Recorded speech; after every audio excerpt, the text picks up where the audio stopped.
Hi everybody, I just want to talk to you today about alternatives for your 360s. When you're first initially training steel mace and you're learning your 360s, a couple factors come into play. A lot of people are nervous about the movement, mostly because we haven't trained that range of motion. So taking some options for the 360s can be a wise thing for you to do until you feel comfortable.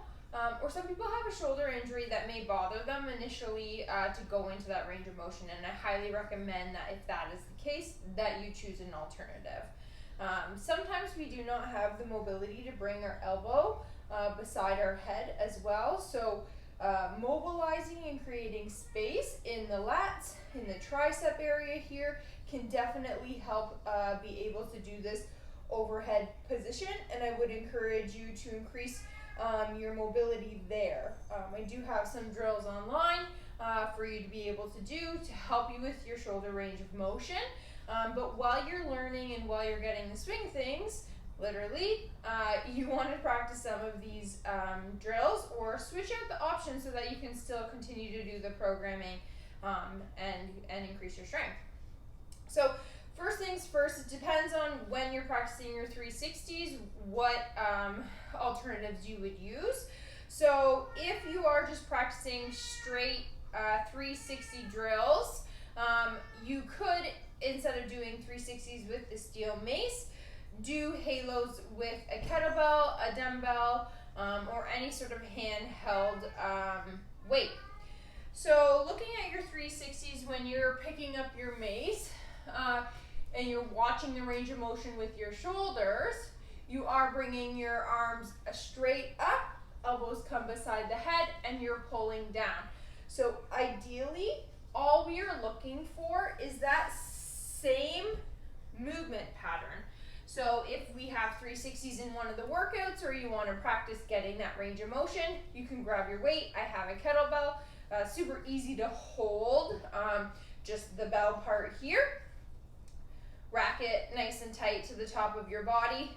You're going to bring your arm up, bringing your elbows beside your head, just like a 360, and then pulling it down. So as the bell goes behind your head, the bottom of the bell faces the roof. So you start in your rack position, you're bringing it around, the handle of the bell goes down, bottom of the kettlebell goes up, and you're bringing it down.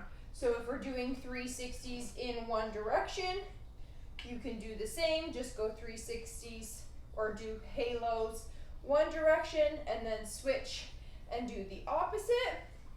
If we're alternating in the workout, you can go one way, pause, and then go back.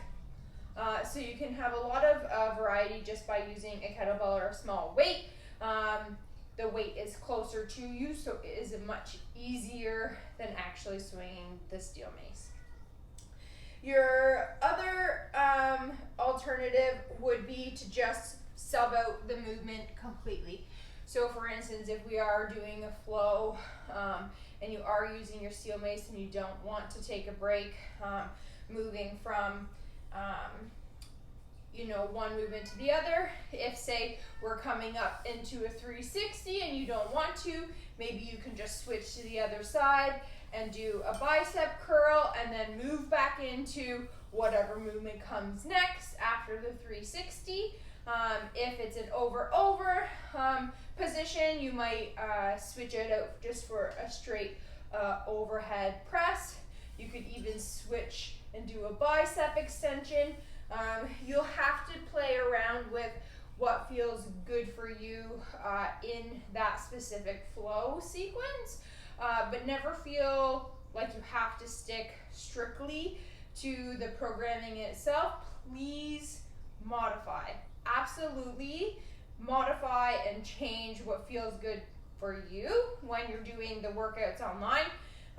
These are just a baseline. They give you motivation. They give you a format. They tell you what to do. The thought process is so much easier to get in a workout when you have somebody telling you what to do.